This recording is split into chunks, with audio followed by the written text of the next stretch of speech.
Hit subscribe to the DIY Writer to support your hardworking authors and also lessen your chances of ending up as a victim in their next book.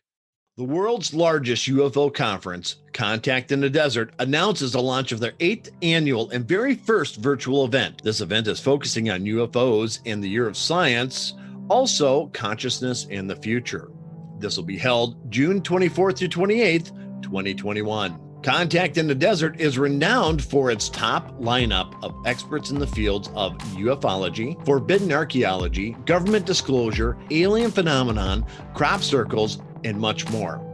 Contact in the Desert already is the largest UFO conference in history and will now be the largest UFO conference in the virtual world, with over 60 lectures, 40 workshops, 11 panels, featured speakers presentations, virtual tours to Giant Rock, and other interactive events.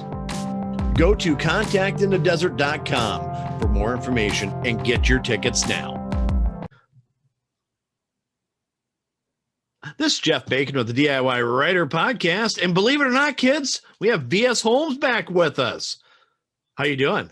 I'm doing pretty good. Thanks for having me again. Oh, you know what? It's absolutely my pleasure. I had such a blast talking to you last time. I cannot wait to see what we talk about today. So many things, all the things. So many things. The first question that really pops up into my mind is, what the hell is going on with Nell?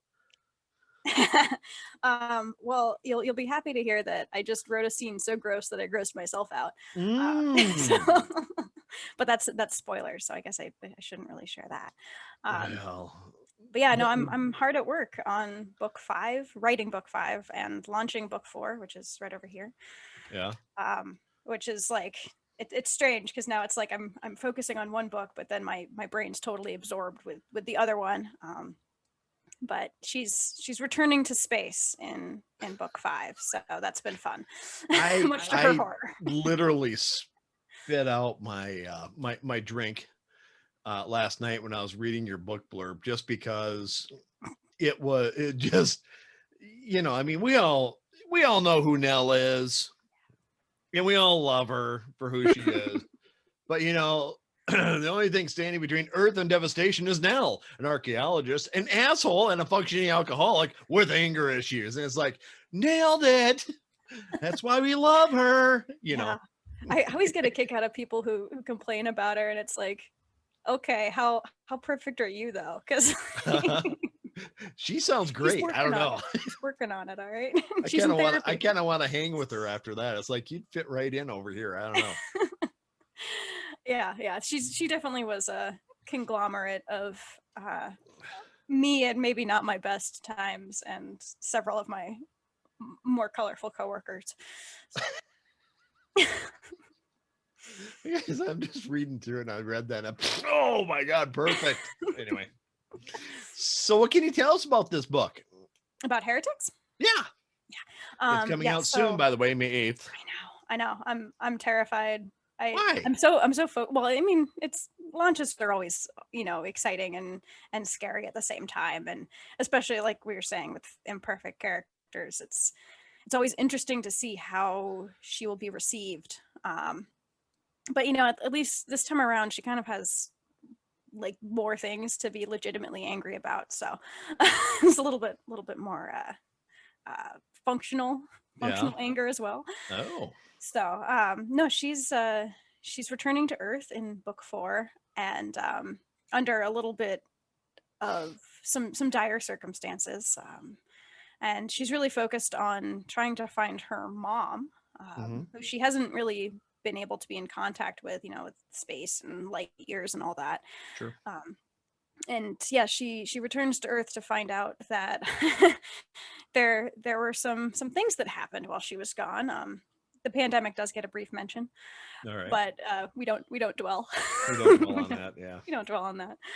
But yeah, she's coming back to Earth and trying to track down the source of this potentially killer sound wave that they encountered in book 3, and it seems like Earth is the next place it's heading, and they're kind of racing the clock with that. And she's also increasingly frustrated with the very austere, distanced methods that IDH, which is the Institute of Development of Humanity. You know, that they're implementing. You know, she's boots on the ground. Let's just go kill it kind of person. You know, head first, Aries, and yeah, she's not so thrilled with the like, well, we have to research, we have to go from here to there, we have a whole itinerary, no, you can't make phone calls.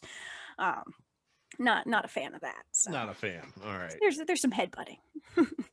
Literally? Maybe. Okay, well, you know, we don't want to give away too much. Definitely explosions. There's always explosions. We just want to tease them and bring them right in. Yeah. So that's where Nell's at right now. Very cool. Very cool. I actually can't wait to get my hands on this. But yeah, you know, I'm not a real big guy for pre-ordering stuff, but I will put it on my calendar. If you ask nicely, maybe I can send you an advance copy. Still got a few kicking around here. I'd rather buy from you. Well, thank you. To be honest. And I'm kind of picky about that, because not really picky. I mean, I accept books just like anybody else, like, oh my God, you know, and I get tear up and everything else. But on the other hand, I think about it. It's like, you know, authors put so much damn work into their books. The least I can do is drop a couple of bucks and say, I'll just buy the damn thing. You know, I mean, it just, it feels more right. And it feels like, okay, you know, and you know, how many people ask you for free books? And you're like, yeah, I'll give you a free book, you know, and everything else. And it's like, I just don't want to be that guy, because it drives me nuts when somebody says, hey, can you send me all your books for free? Unless it's a library of a high school that I went to and graduated from, not really. Or unless it's my mom, you know, but she even buys my books. So it's like, okay. She's one of three. Mine does not. She doesn't read them, to be fair, so I guess it's, you know. Oh, okay, yeah, well. she's a literary reader, not a lesbian archaeologist space reader. So. Really? Yeah. I thought those two would be real close. You know, we're working on it. Working on it. You know, it's funny, but you know, and I don't know. A friend of mine, and actually one of the first authors that I interviewed, they're doing this thing up in Canada called Icarus. And they want me to be a panelist on there for podcasting and vlogging and, you know, all that kind of stuff. That's and cool. I mean, it's predominantly, you know, LGBT type books, you know, and stuff like that. And I didn't even give it a thought. I mean, as far as that goes, until I was talking to my wife, and she goes, well, you know, just kind of reading through this, you know that you're going to have to be up on that. And I said, well, there's nothing to be up on. They're just good damn stories. You know, I mean, there's a lot of really good authors, and they throw that in there, and so on and so forth. And it kind of triggered something in my mind, as far as, you know, people that have a stigma for that kind of stuff, you're idiots. You really are. Because I mean, like your books, you know, unless you say something about it, I really don't realize that it's got anything to do with it. You know, it's just two people having a relationship or whatever. And then there's this awesome story that, you know, goes here and there and everything, blah, blah, blah, blah, blah. I don't know why that makes it's a big deal, but there's a lot of people that have a stigma out there. I've definitely, I mean, I've encountered them, obviously. Yeah. But it's, from what I've noticed, and I market my books both just as sci-fi, but then also as, you know, queer sci-fi, sure, or fantasy, or which, you know, depending on the series. Yeah. But I also will say, you know, it's casual, what I call casually queer, because it's, you know, it's just a person who happens to be this thing. And, you know, like I could write stories about like coming out and things like that, but I don't want to, you know, and those stories are fantastic, you know, where that's the point of them. Yeah. But for me, that's just not what I write. I'd rather write about, you know, explosions and monsters and saving the world, and then also, you know, gay sex. But you know, that's just sort of like as an aside. But yeah, it's really interesting when I can tell someone has encountered my books from just the sci-fi marketing, and then they're like, whoa, whoa, whoa, what's this? What's the scene here on the rooftop in book one? You know, and it's frustrating, but it's also, you know, it's clearly not for them, and that's fine. You know, they're not my target demographic. But it's always, I get a little like titillated over, you know, like, yeah, I made you uncomfortable right back. There we go. Well, you know, JP Jackson is the guy I know. He's from Canada, and he writes some really interesting stuff. You know, it's like dark fantasy horror, you know, type stuff, and he's a good writer. And you know, there's him and Frank Butterfield and a few other people have gotten a hold of me, and they ask me questions like, well, you know, this is written from a queer or a LGBT perspective. Do you still want to interview me? It's like, Yep. yeah. Why wouldn't you know? I mean, I've never really encountered that in my life before I started this, and I just thought it was a really stupid question. But on the other hand, you must encounter it. We have to ask. We have. I mean, like, Yeah. I don't now, because I mean, obviously, working with a publicist helps weed out some of that. Yeah. But I also know that, you know, he's encountered multiple people who just have no interest in interviewing me because of my gender identity, and it's like, well, you know, again, those people aren't my target audience. They're probably their audience probably isn't, based on that. But it's just wild that it's such a thing, because like, you know, and I do tell myself, you're not going to like my characters, even you know, I don't care if you like me, you know, half the time I don't either, but you know, Right. you know, you don't have to. But you know, you probably also won't like my characters if that's the case. And I think maybe last time we talked, I can't remember, I shared a little anecdote about someone who reviewed some of my work and was complaining about Yep. the language that I use, you know, because Nell has quite the mouth on her. And you know, she was really, I think it was a she, I don't know. They were commenting on how it was a surprise to them because I seem so nice online on the internet. And I made the choice then to start dropping the F-bomb on Twitter, because I realized, well, if someone, you know, meets me online and thinks like I'm this very sweet, quaint, nice person, and I mean, I can be nice, but that's not the default. You know, they're gonna buy my books and have a like hell of a wake-up call. I'm like, I need to start swearing more. It's part of my brand now. I just kind of like that. Nice is not really my default. No, I'm very blunt. I've encountered a lot of issues with this. But yeah, that's hilarious. It's very, very New England, you know, like, yeah, I'll help you change your tire, but like I'll also call you a jerk while I do it. So for what? Tightening the lug nuts too much? Yeah. Not doing it yourself. Not doing it yourself, being incapable. Yeah. I get that. Yeah. I watched a guy changing a tire. I was working and I watched this guy. He's sitting there jacking it up, and I watched where he put the jack. And it's like, that just doesn't look right. No. And I thought, no, I could see him across. I'm like, maybe I should get up and go check on him and just see if he knows what he's doing. Yeah, you know, you kind of think there. Yeah. Well, I mean, you know, if he starts crawling under the car, maybe, you know. Yeah, you know, just and then it didn't. He went back. He flipped up the trunk, and the car just went. Yep. It's like, oh, now he needs help. Yeah. But yeah. Somebody came out with a forklift and lifted it up for him, so that was nice. That's clever. Yeah. Yeah. We don't all have that. I wasn't the only one watching. Okay, just opened up the garage door, came out with a forklift. Let me help you. Because you need it. Yeah. You got a little damage there. We'll put the tire on and go find somebody to fix this for you. But you know, that type of a thing. But anyway, other than that, so Heretics is coming out May 8th, 2021. We've covered the injustices and stupidity of society so far, and they are still, we left them wanting, which is awesome. You know, what else you got going on? Well, like I mean, I hinted at my gross scene in Fugitives, which is Nell #5, and that'll Mm-hmm. be coming out in October 5th. Sorry, this is like in development as of this week.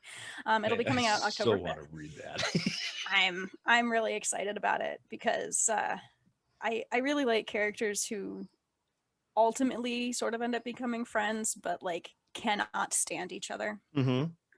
And for those of your listeners who have like delved into the Nell world, she spends a lot of quality time with Lynn's brother Dar, and they can't stand each other. Um, but they have to spend a lot of time together. And space is a very isolating place, and they have to figure out how to work together. And I really like dynamics like that because I think a lot of us have those sorts of dynamics in our own lives. So that's been really fun. So I've been people free for a year now, and it's been great. No, just kidding. I can't I'm terrified about like what my excuse is going to be after COVID's like, I Yeah. mean, not done, but like after things are safer. It's like it's a great excuse not to see people. So yeah, well, maybe I'll just go into space like Nell does. We'll see. Um, No, but yeah, what you do is you show up to a meeting and you go,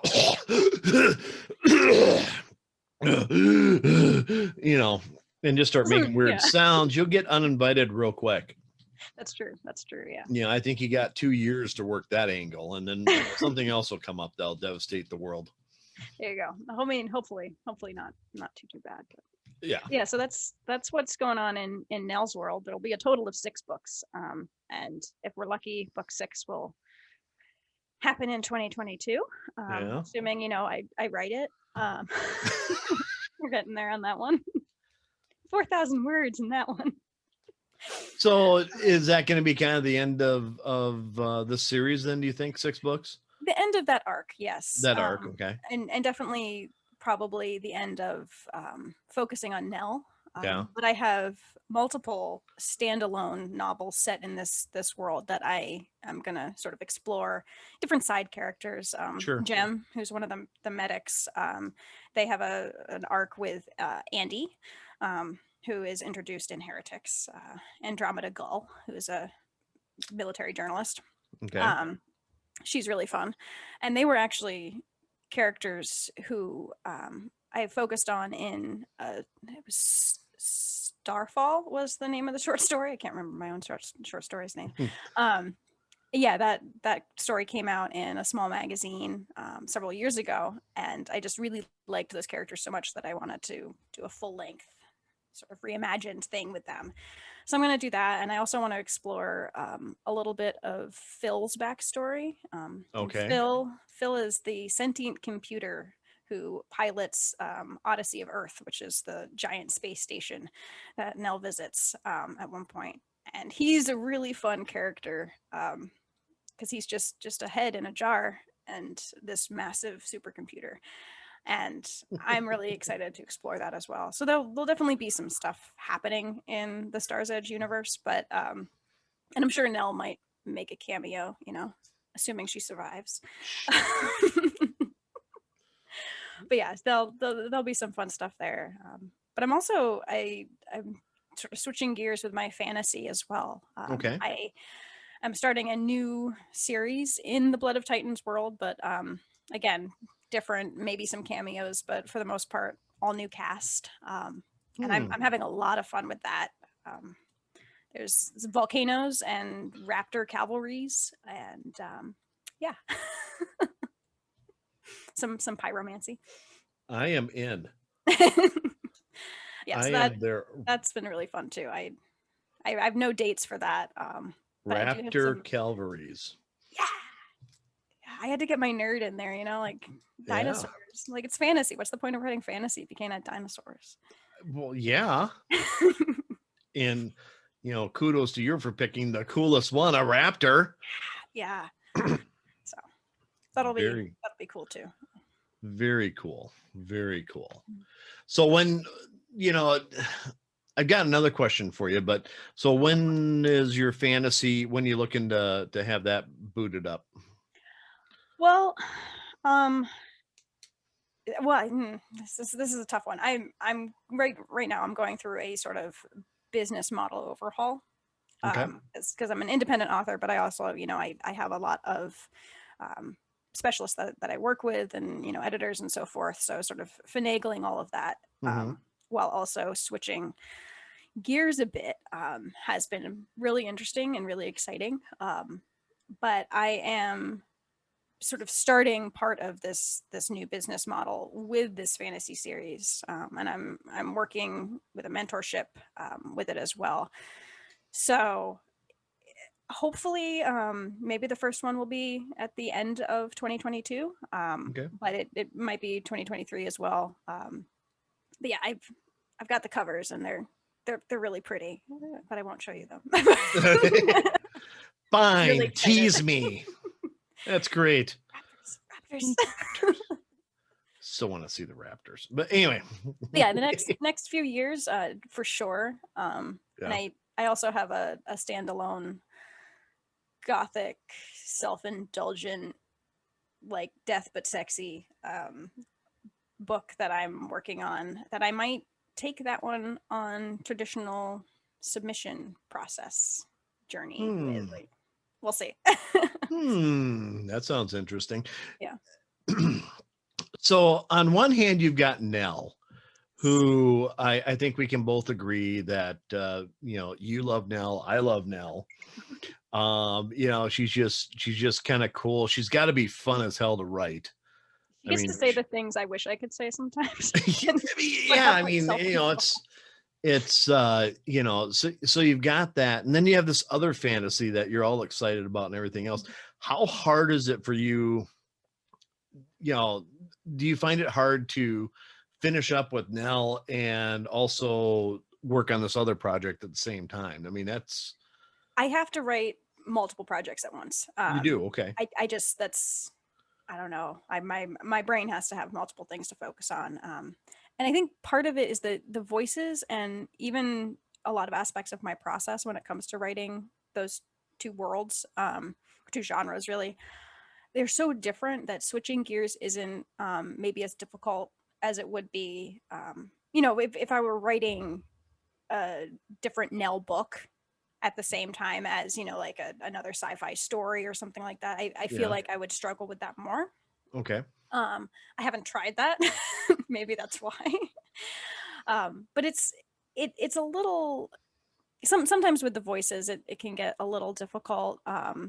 But mostly with like the prose itself, like with Nell, I use a lot of contractions, a lot of swears. The whole language itself that I'm using is different.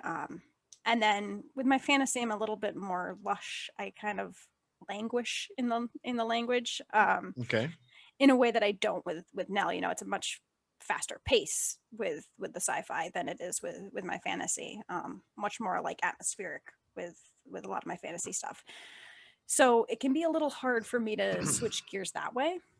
Yeah. But as far as like the characters' voices and stuff, and not so much. But to be fair, the fantasy that is coming up also has a hard-headed, muscled lesbian main character. Well, actually, she's bi, but no, she's a swords master. So okay. Yeah. All right. So your other hobby? Yeah. No, I wish I do have a somewhere. I do have a bayonet kicking around here, but I was never any good at that. Boy, I found this site that I can't remember. I've got it bookmarked, but they custom make swords. And they had this Viking sword that's just, and it was Damascus steel, and it's like, oh, hang on a second. Show and tell. It's under a pile. So anyway, yeah, I mean it's a beautiful little blade. It's got the bloodline or the blood grooves in it and everything else. And the thing that and I thought, I mean, it was less than $100 for this. Wow. Okay. And what I thought was really funny was they sharpened it. I mean, it is a sharp, usable sword. you can't bend this. It's honed. Yeah. I mean, they did a really nice job. And the handle's nice. It's beautiful. It's gripped and I mean, it's got a nice grip. It's not a cheap sword. And it's like, and it was on sale. They had some sort of sale because they're trying to get their name out there and everything. But my problem is that now that I found their site, I got to make sure I don't spend all my money on their site because they have so many cool swords and they hand make them. And it's just like, oh my gosh. Was it angel swords? No, I can find it. Because my buddy actually, my buddy Zach, who is written into the NEL universe, little plug there. He ordered a katana, a custom made, and I'm pretty sure he had to have like a payment plan. Yeah. for his, but yeah, I mean, he actually like studies swordsmanship and goes to lessons and is like does the thing, which I don't have the energy to do. I hacked a muskmelon. There you go. Yeah, that's all I. Boy, I tell you what, I'm not finding the. That's what editing's for.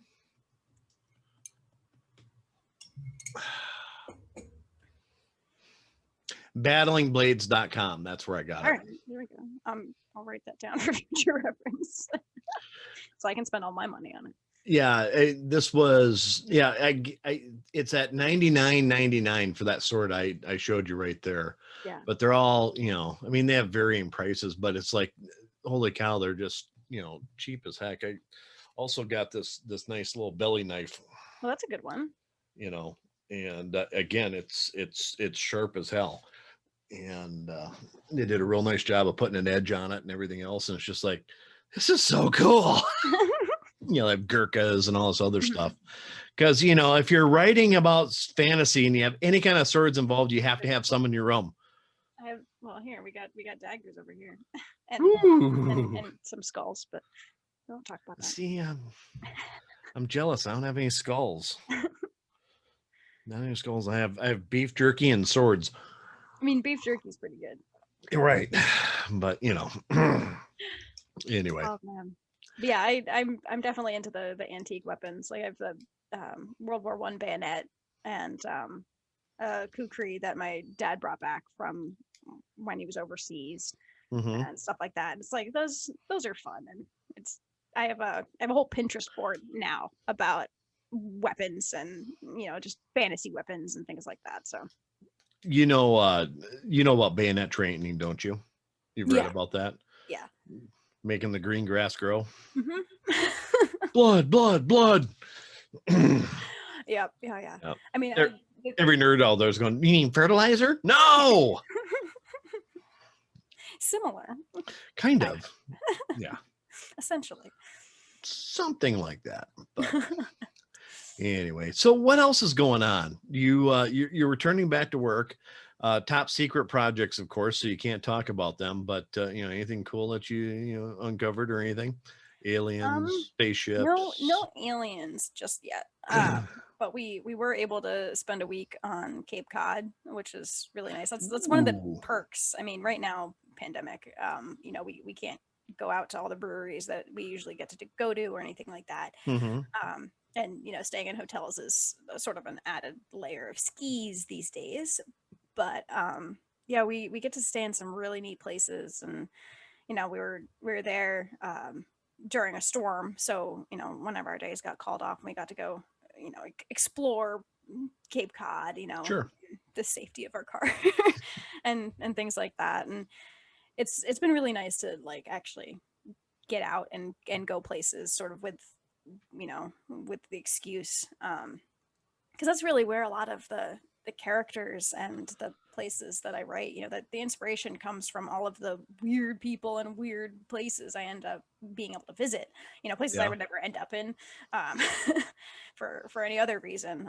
So it's been nice to do that, and I'm looking forward to seeing some friends once we're all vaccinated for sure. So. Yeah. We I mentioned this in a previous podcast, so I won't go into it too much. But we as a family decided we'd had enough, Mhm. and we're going on a vacation. So we drove to Memphis, and then we drove down to New Orleans. And in Mhm. Bourbon Street, they don't really care about COVID. Yeah. It's pretty. It was pretty jam packed. And then we drove up to Nashville, and then came back up to good old Wisconsin. But A little different up there. little different. It was hard to go from nice weather to oh crap, it's 37 degrees here and there's still snow on my front lawn. But Yeah, we've been lucky with the weather. I mean, we work in southern New England right now, so yeah, it's been decent weather. T-shirt digging, which is always great. that's not And bad. poison ivy is certainly still alive. So. Oh, leaves of three. Uh-huh. Yeah, leaves of and the roots too, because we're in the soil. You don't even need Oh to see yeah, the leaves. Like, yeah, but it adds character or it something. does it. I'm told. I don't get it that bad. I shouldn't complain. I don't really get it that bad, but the ticks are alive too. So. Yeah, I anytime I ran into poison oak or poison ivy, it wasn't horrible. Yeah. It wasn't bad. But I have seen some people through Mm-hmm. camping trips or whatever that they get into it and it looks like they are infected by an alien virus. Yeah. They are just, I mean, they have such a almost a horrific. I mean, I Oh know yeah. one guy in high school that got sent home because they just couldn't, there wasn't enough calamine lotion or anything to, just make him feel better. And, You can get really, really sick. I know yeah. one of my former coworkers from years and years ago, they were burning brush and Mm. someone got it in their lungs Ooh. because of the smoke. Uh-huh. And it's like, no, no. I think I'm pretty lucky though, because like I don't know if it's like Neanderthal genes or something, but like outdoor things don't phase my body too much. Like Yeah.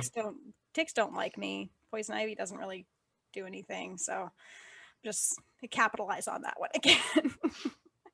You know what I found? And I found this out on vacation. But we've all been quarantined and locked up and very selective as to where we go and so on and so forth. What I found is that cigarette smoke drives me nuts now. Oh yeah, because you're not exposed to it as much. Right. I mean, it never used to bother me, but now it's like, oh my God, somebody lit up like a block away. What is Yeah. that? Mm-hmm.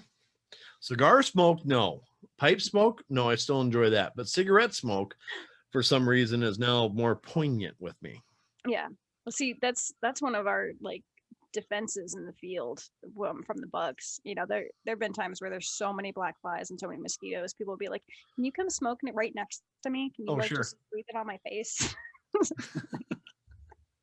Nowadays we can't do that, but yeah. I just, I couldn't believe it because it's never bothered me in the past. Like, it's a cigarette, whatever. Mm-hmm. Hey, Cole, you're unfiltered camels. There you go. Way to go. Hope you live through it, type. Good I luck, mean, yeah. not a big deal. Go down to New Orleans and people are smoking on the street. And it's like, oh, God, that's driving me nuts. What the hell? Mm-hmm. For no reason. And it's just like, I didn't say anything, but it's just like, I don't know. Yeah. Just weird. It's weird being isolated. Yeah, I'm kind of happy that like I can see some of my coworkers, even if it's just from like, oh, hi over there at that other pit kind of Yeah. thing. But it's definitely what's really amazing to me. And I mean, like I've always been an introvert. I'm not a fan of people Mm-hmm. in general, but like one-on-one is fine and whatnot. But now it's like I have to like schedule whole blocks of time to just recover from like Yeah. interacting with people because it's just so exhausting. Like even people I like, like I have a friend and she and I will go, walking like on either sides of the street, masked up with our dogs, and I love her dearly. And after our like 2-hour walk, I'm exhausted not so much because of the walk, but just because like talking and interacting with someone I Yeah. care about is just like And trying to keep the conversation up instead of being locked in your own mind. Right. Yeah. Totally get that. Mm-hmm. Totally get that. Yeah. I was in a another meeting with a small mom and pop shop, Mm-hmm. and we're talking about their computers or whatever. And the guy made a comment that he hasn't seen his wife's face in a year because she's been wearing a mask the whole time, which is not true, but Right. Essentially. whatever. And his wife just kind of looked and said, I wish my husband would wear a mask. It'd be nice not to see that. And all of a sudden, boom, it's like, I gotta go. And I'm out. Here's my proposal. I gotta get out of here. Oh, yeah. Evidently they're not getting along too well. So isolation hasn't worked out for them. No. They're planning separate vacations so they can have just some time away from each other. It's been hard for people who live with other people. I mean, I think I'm lucky because, my spouse and I, we work together. We're pit partners when we do work together, especially because we're in the same bubble now. So that's helpful for the company. Right. But, we stay in hotels all the time together, and we live in a studio apartment, which is like maybe 400 square feet. I'm like looking around it. There's a lot of closeness, but we were used to that because of the hotel rooms and the traveling together and the digging together. Sure. So I think, we had a pretty good foundation of proximity. Yeah. But before this happened, but the people who didn't, it's like, yeah, you are just now realizing you don't like who you married, huh? Or you don't like your kids, like just now. What I thought was funny was we live in a pretty good sized house. And does it still feel that way?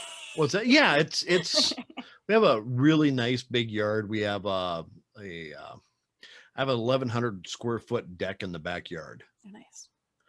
And that's not the whole yard, and there's a pool in the middle of it, and I mean we have a swing set and a trampoline and patio, and yeah, it's nice, so I mean if you need to get away, you can go to a corner of the yard and be away from everybody. And the house is the same way. What's that? Go stand in the corner. Go stand in the corner. That's where I stay. Yeah. But so going from that, my 20-year-old daughter also went on this vacation with us. And so, I mean, the younger kids, the 3-year-old and the 1-year-old are, they're what they are, they kind of spread things out a little bit, but you can contain them, Right. My wife and I are pretty compact as far as, okay, all my stuff is here. Here's clean, here's dirty, blah, blah, blah, blah. And I'm banging the table, so it's screwing up the camera, but that's okay. My 20-year-old daughter, not so much. She owns every piece of flat surface that there is in a hotel room. And by the time you get done with 10 days in a hotel room with her, yeah. I drove back, and the only thing I can think of when I was thinking about getting up in the morning and having to move all of her shit out of the way so I could see the sink. Just kidding, it wasn't that bad-ish. Maybe it was, but this may be the last vacation that she goes on where she doesn't have her own room. Yeah, I bet. I mean, like, I'm just thinking of like the number of times, like, we're pros at moving hotel rooms, just we have to be.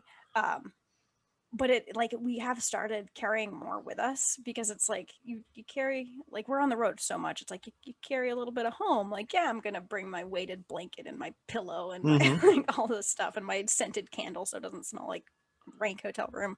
Right. But yeah, we've gotten it like down to a science now, where it's like, this is where my stuff goes, this is where your stuff goes, this is what the closet is used for, like, just down to a science. And I think if we didn't, we would be asking them to book us 2 rooms. Well, it's hard. My daughter lived in a dorm for 2 years, and then she moved back home so she could finish up college because they closed the dorms down. Yeah. It's like, yeah, come home, save some money. And, she's got her room and her bathroom and whatever. And she's a slob. I mean, she's a college kid, whatever. But I didn't realize how much that really affects me, when she's in this. If we were in a studio apartment, and it was just me and her, it'd be like, there's got to be someplace else for you Yeah. out there, or maybe I stay in the car. I don't know, something. But Marie Kondo. She's Marie Kondo. yeah, something like that. But I just think it's funny.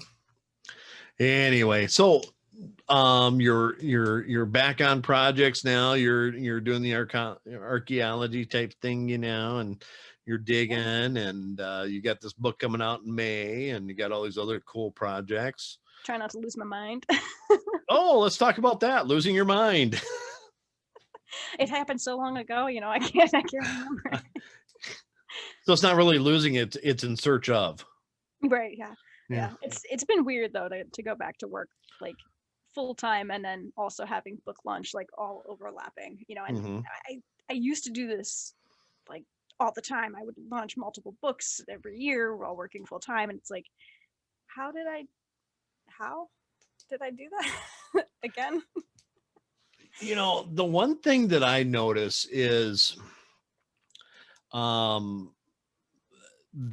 if I didn't have 1,000 things going on, and during the whole pandemic thing, at some point there's days where I had nothing to do but write. Yeah. And I'll be damned if I could write. Mm-hmm. And then what I did write was no good. And I kind of figured out here towards the end that I need the structured craziness. Yeah. Otherwise it just doesn't work. Structure is really important. I think I kind of went overboard with structure at the beginning of the pandemic for that reason, because it's like, well, there's not like, it's just an abyss of time, and that's daunting. And so like I super heavily outlined Heretics actually. Mm-hmm. And by the end of it, I had a deadline coming up. It was due in like, I think it was a month and a half or something. And I had a completely unusable outline because I had outlined myself into a corner, and I hadn't been paying like any attention to my creativity. I was trying this new system. It failed miserably for me. I'm sure it works for other people, but not me. And, it was just this search of structure. I was putting it totally in the wrong spot. And then, I sat down and realized like, well, while I've been slamming my head against the wall with this book that's due like way too soon, I also completely unrelated wrote, like 30,000 words without an outline, without a plot, frankly, in this other project. And that was when I was like, oh, I need the structure, not with what I'm working on, but just when and how I'm working. And I gave myself, I had to completely rewrite Heretics actually. Thank God, because it's much better now. But with book 5, I completely gave myself permission to just like word vomit. And now I have 3 books that are half done because of that. I wrote so much faster that way. And it's like the idea of needing structure, but like trying to figure out where it goes. Yeah. And I mean, every project's different too, but that was hard during the pandemic, because it's like I don't know what I'm doing. I thought I knew how to write. I don't know. Like, yeah. I sent some things into my new editor, and he is awesome. He's kind of a hard ass. That's good. I shouldn't say kind of. He's a hard ass. And he doesn't pull any punches. And right in the margins, what the hell were you thinking? What is there is a plot here someplace, right? Because I can't find it, I mean, just all these, and I've learned to, I shouldn't say learned. I love his comments. I love where he's going with everything, and so on and so forth. But what I did learn is that everything that I've written in the last year is shit. That's and hard. I needed somebody else to kind of take a look at it and go, okay, yeah, yeah, you're right, you're shit, and it's that same thing. Oh my God, why can't I write? Why can't I do that? And then I had to slowly figure out, what? It was so crazy and so hard to do it while I was, working a job and doing this and that. Now I don't work as much. I still, make some pretty good money. and everything else. And things are a lot less stressful, and I need to find some stress. Yeah. Yeah. So I'm thinking about, Deadlines. just going downstairs and poking my wife and pissing her off and then getting that stress back. But she isn't like that either. Might So not be. I'm looking for some other stress. Yeah, true. I think part of what finally, I mean, I had no choice. I had a deadline, and like, I, I'm a very proud person. So like missing the deadline and, pushing it back again, I'm like, I can't, I can't be embarrassed. I'd rather die than be embarrassed. Yeah. I didn't really have a choice with Heretics, but, now it's like, though I am not, I'm not able to write quite as much as I was during the pandemic, because, I'm working 8 or 10-hour days. Right. But when I sit down, I've been thinking about it all day. And while I'm digging, while I'm, screening the dirt, I have all these things going on in my head. And so when I do sit down, and even if it's just for an hour or something, it comes right back. And that's been nice to see. And I've actually been able to do that with somewhat of a consistency, Sure. which is great, because I wasn't sure if I could get that back. I used to be able to do it, but I was also like chugging Monster Energy drinks and screaming at my steering wheel and all sorts of other things. So Oh yeah. that person's not there anymore. she's in Heretics, screaming at someone else. My office went from a little corner of a bedroom to the entire bedroom. And I brought the refrigerator up from downstairs. I got this little refrigerator that's packed full of beer and other drinks, and mostly alcohol. And it's almost way too comfortable of a room. I've got, a Macintosh, 2 laptops, another computer, a TV. Got my typewriters up here. I've got, just everything is right here. And I got this nice, really ugly, comfortable chair, and, blah, blah, blah, blah, blah. And it, at one point in time, it was like, I love this place. I never want to leave, but I'm not getting anything done here either. Right.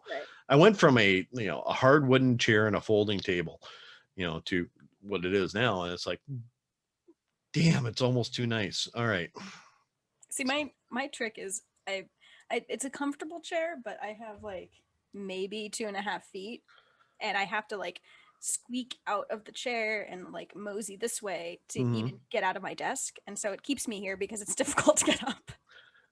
It's like I have to really need the coffee or whatever it is that I need to get. Otherwise I'm here. Like, this is it. Well, when I was writing my my first 3 books, I'd have to get up every 20-30 minutes or so and kind of walk around because my butt would fall asleep. Yep. Just this hard, wooden old school chair, whatever. It's like, now it's like, oh yeah, all right, and somebody bought me a back massager that I can sit in my chair and just sit there and get my, Nice. the little, whatevers. And, it's just so nice. And it's like, I gotta get rid of all this nice crap so I can write again. But Make yourself miserable. really, I think that's part of it. I have to be miserable. Well, I think there is a level of, I remember back when I was in university, a lot of people were talking about how you shouldn't do your homework in bed, because it'll change your brain's like idea of where rest happens and where like studiousness or whatever focus happens. And because of that, I of course I didn't listen at the time. I did like all of my essays like horizontal with my laptop like this, probably drunk. But I realized like I do need that designated space. And I think, again, like that, maybe that's part of the structure thing. But pretty much everywhere I've been, I do have a little desk. I don't always necessarily write here, but I usually do. My big computer's here. And like, yeah, I also game here and stuff, but it's not, it's a designated space. And then there's like the designated resting area on the other side of the room, because it's one room. Oh, studio apartments. I remember those. Yeah. They're not, probably out where you're at, they're probably a bigger thing than they are here. Here, there's a lot of, you can get a studio apartment, but it's the same cost as a 1-bedroom. Yeah. Type thing. They're just, there's a lot of, like above garage, like this one's above a garage. Yeah. There's a lot of that out here. There's a lot of like the dorm housing, Sure. because we have a college right now, it's like 20 minutes away. So there's a lot of those like more kind of like gentrified mill building things, which is like you can tell that the students have rich parents because holy crap, never lived in a place that nice. But there's a lot of that. So It's amazing what some parents do for their kids in college. yeah. I walked into a dorm room and I had a duffel bag full of crap. That's it. Mhm. And here's your beds and everything else. And somehow, some way, we've got a couch in our room, but that was fine. Lofted Yeah. our beds, whatever. When I was taking my 20-year-old to her dorms, and you'd walk by and there'd be like tapestries up on the wall and there'd be all this other Moving fluffy men. projectors and all. I mean, it's like, holy crap. When I first went, so I spent my first year at university up in Canada, and then I transferred back down here, and so it was like a bit of a process to get me up there.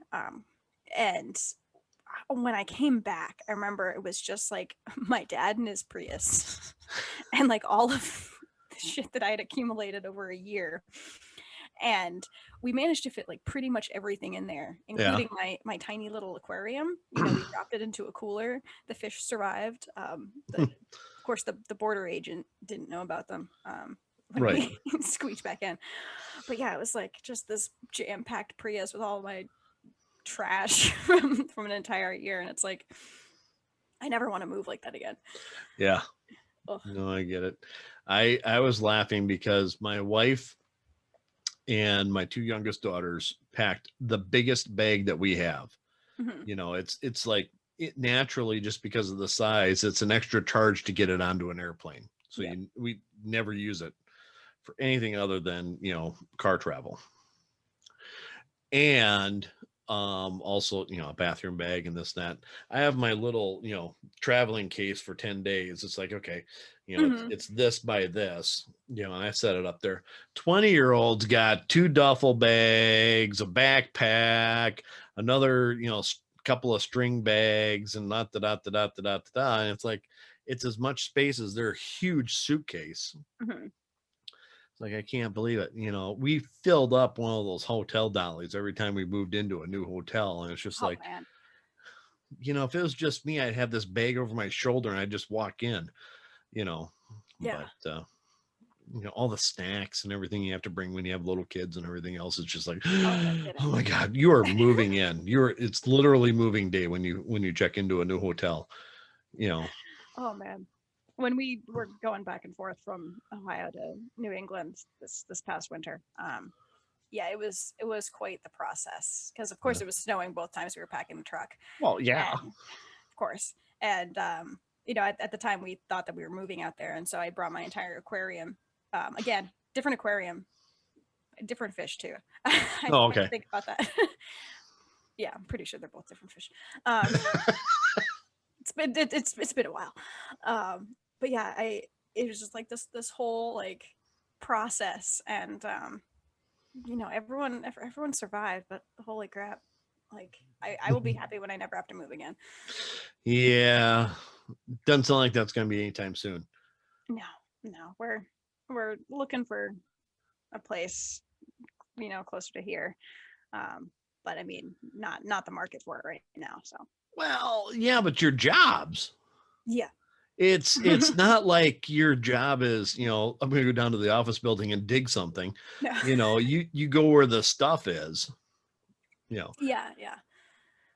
So, it's wherever the dig is. So I have to believe that, you're going to be moving around quite a bit for quite some time. Yeah, it's you have And to be a nomad yeah, to like the job. Sort of cowboy mentality, I think. yeah. Unless you can get tenure in a college or something like that. And then all of a sudden you're Indiana Jones, Right. something like that. Or Nell. Or no Bentley, but she turned tenure down That, yes.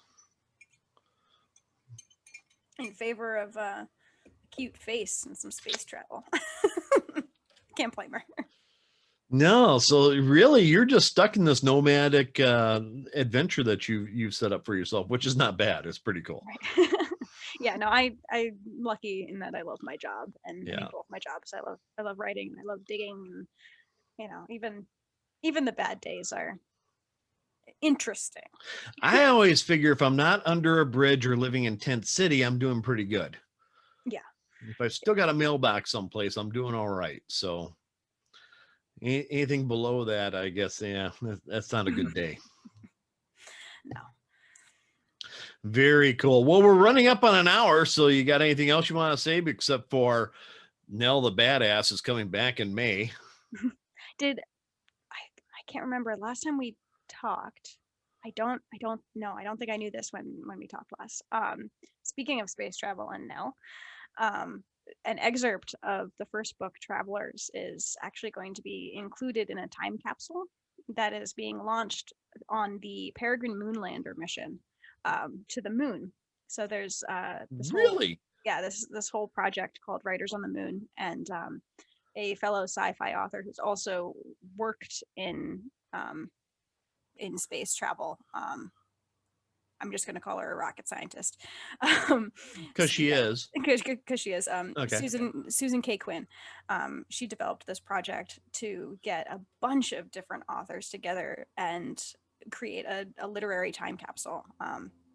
And my That's so friend cool. Ariel Sealing, she actually got me to join in with her, and it's been a really fun project to follow. And what was also really kind of fascinating, especially for me, dealing with archaeology and dead people and things like that, Mm-hmm. was overwhelmingly what people wanted to include was not just an excerpt of their own work, but a memorial of someone. Okay. And there were so many people who wanted to do this, they actually got a like second SD card or something, to just be memorials, because there were so many people who wanted to do that. And I think it was kind of a neat thing to see, like when you have a chance to immortalize something, even just like a couple megabytes Mm-hmm. of data, what people choose to tell the future of humanity. So Right. that's been really really fun. So yeah, an excerpt of Travelers and also a little poem that I wrote about this primordial ocean creature thing. Mm-hmm. So I included those, and then I also included a memorial for my dad. Oh, So cool. that's been really neat, and I just love that my angry skeptic character who hates space travel gets to literally be launched into space Watch now. space. That is very cool. The Yeah. only thing I can see is if somebody picks it up, let's say 1,000 years from now, Mhm. and they look at it, and the only thing that make it better is if there's also a VHS tape there. Be like, We'll the see. hell is all this? I can't even read this. Yeah. This goes in what slot? Okay. Hopefully they, they'll be able to figure it out because they'll be so much more advanced than us. Yeah. But I mean, you'd think. you'd think. We'll see. Well, being an archaeologist, you also know that some of those societies way back when had some pretty cool technology. Yeah, pretty advanced. Probably even a little bit more advanced than us sometimes. Yeah, Yeah, but absolutely. that's what's going on with Nell and with me. Book launch extravaganza. So, That is very cool. Like I said, I can't wait till your next book comes out. thank you. May 8th. Very May. cool. Yeah. Very cool. No symbolism there. No, it literally pointed at the calendar and That's the day. Yeah. Right. Well, originally we were hoping to launch it as part of the Upper Valley Comic Expo, which was slated for the week before, but of course postponed. But now, fingers crossed, we will be launching book 5 at the Upper Valley Comic Expo in October. Very cool. So, Very cool. yeah. As always, it is an absolute honor and pleasure to talk to you. You too. Thank you so much for having me. Oh, anytime. Like every week, let's do this. Just make it like a like a drinks night or something. You know, that would be really cool. See, but then I'd need like 10 hours to recover because. So we have to do it on a Friday. Perfect. Oh. We do that, and I'm part of a group where we do that every now and then, where it's just like 10 authors get on, and we all drink, and just the craziest shit happens on a Zoom call. It is like, okay, no, this is what I'm going to do with this character. It's like, oh boy, and that's actually how this podcast started. But that works out though. I feel like you go to a different place when you're a little bit more relaxed. Like, I mean, again, maybe I need to stop outlining. Yeah, well, We'll see. Just drink a little more. Yeah, that's always healthy for you. Always. Yeah, Totally. drink a little more, loosen up, and stop outlining. I think they call that pantsing, but Yes, they do. something like that. But again, thank you very much for your time. It's always a pleasure, and I always love hearing what you're up to. So, and congratulations on moving back to New England and starting New Dig and your book and just everything that's going on. Appreciate it. I hope you come back on soon. Oh, I will. This is Jeff with the DIY Writer Podcast telling you, you know what? Have yourself a doggone good day and keep your chin up, because everything is getting so much better right now, because we can go outside and actually see people across the street. It's beautiful. All right. With that, bye-bye.